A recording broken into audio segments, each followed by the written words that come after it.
Hello again, welcome back everyone, Liquor Hound with you. Thank you for joining me today. We're actually going to be shooting a very special video. What we're going to do is we're going to sit down with the top 3 ultra premium vodkas that are available on the market today. We're going to crack them open, we're going to pour them, we're going to nose them side by side, taste them side by side, and we're really going to find out who's the top dog. Most importantly, the thing we're going to find out is it really worth paying the ultra premium price that some of these bottles demand? And to act as our control, we're going to use the Exchange Vodka on the far right there. That is my personal favorite vodka to date. And on the far left, another really nice but moderately priced vodka, Stolichnaya Elite, on the far left. Now before we get into the individual specs on the bottles, let's talk about the glassware that's going to be used. Now, if I'm just going to sit down and have a pour of scotch, or a nice fine rum, even cognac, of course you can always use the traditional brandy snifter. Works really well, nice size bowl with a medium size opening, so it works very well for that. But it's not going to work really well for vodkas.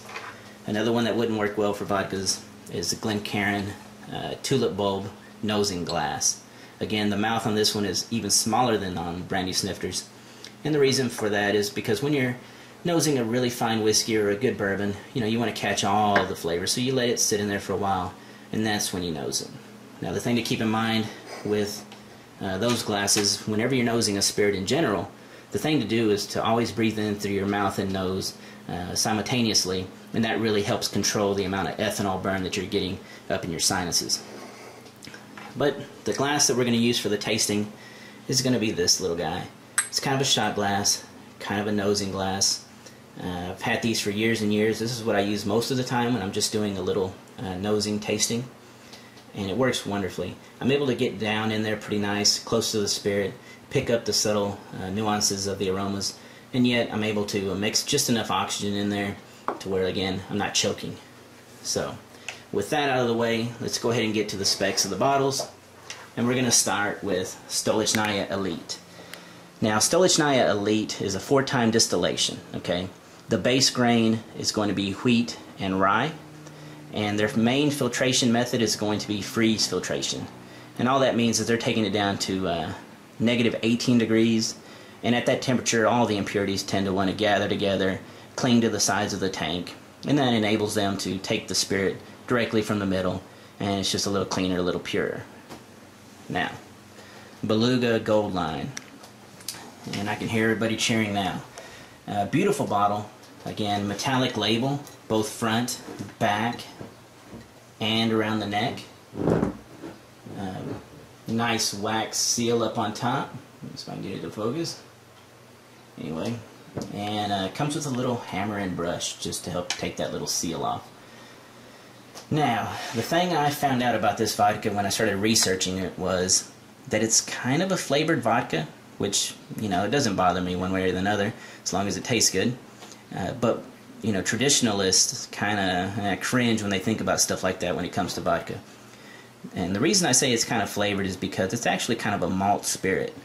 They're using natural malt enzymes in the distillation process, and it kind of imparts a little malt flavor. And what that does is it helps make it feel a little more full-bodied, and also, like I said, helps the flavor out. Now, the crazy thing about this vodka is that I found out that they're actually adding 2 extracts to it. And the extracts would be rice, and then this other plant is called Rhodiola rosea. Okay, it's also known as golden root rosea, and it's only found in eastern Siberia in the Arctic. Okay, now the crazy thing about that root or that plant is that when you look up online, the main use for it is as a supplement for nervous system and brain function. Okay, a lot of athletes take it because, like I said, it helps increase the blood flow to the brain, and so I guess it makes you kind of Red Bull out. I guess I don't know why it's in here. I'm not sure if maybe they're just using the flower petals and maybe they're just getting the extract from that. But we're going to find out, how good it really is here shortly.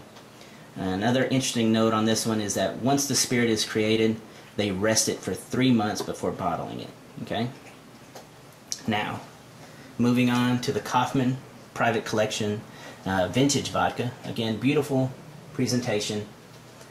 I like the box, little gloss paper box, little satin line. The bottle, which was pretty surprising to me, was that they only do it in a 1 liter size when they're talking about this private collection vintage bottle. Now, it's actually a 4-time distillation of wheat, okay, so that's what they're using as their main grain. And the unique thing about the filtration process on it is that they're actually using a double filtration of birch coal and quartz sand, okay, so basically charcoal and sand as the filtration. The other crazy thing about it is it's the world's only vintage vodka, meaning they don't produce this every year. They say they only do it whenever the harvest is really superior, and on those years when it is really high quality grain, that's when they make their production. So very rare, supposedly very, very nice vodka. Here's a great one, as far as presentation at least. Like I said, I haven't tasted them yet.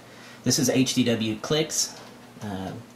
Wonderful, wonderful burlwood box.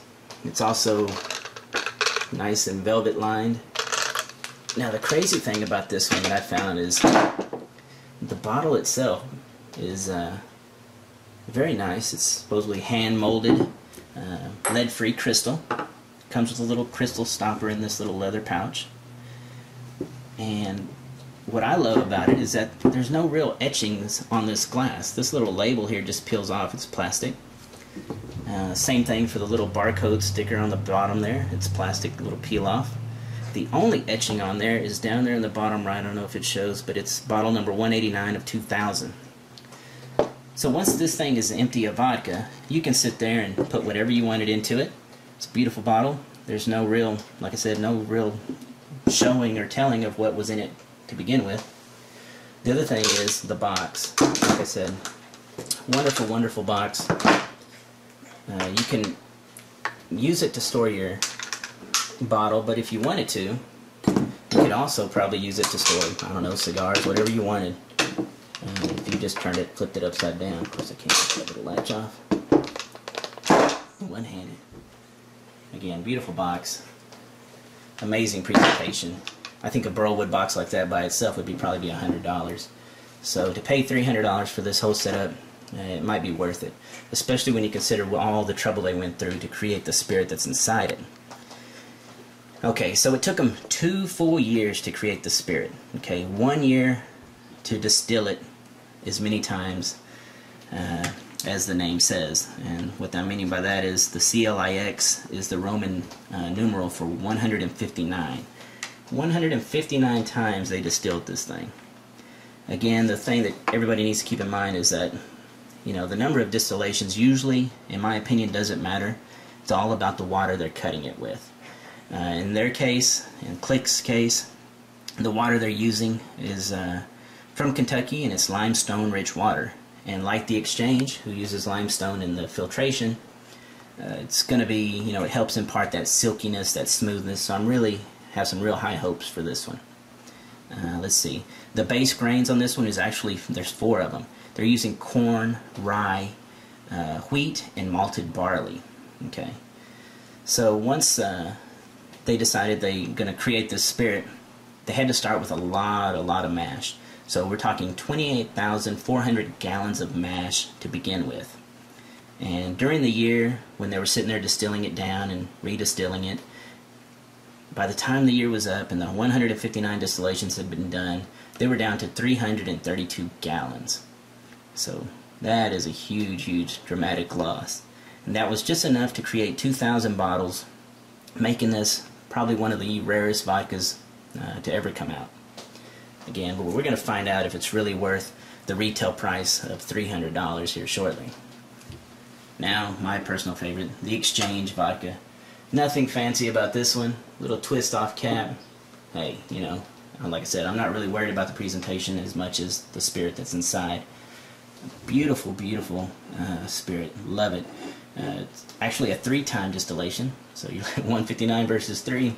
We're going to see where it's really at. The main grain that they're using here is going to be corn and rye. And like I said, 3-time distillation. and down to the filtration is charcoal and limestone. So again, this is just part one. This was the introduction to each of these bottles. Part two is going to be next, and it's actually going to get to the opening, nosing, and tasting. So stay tuned.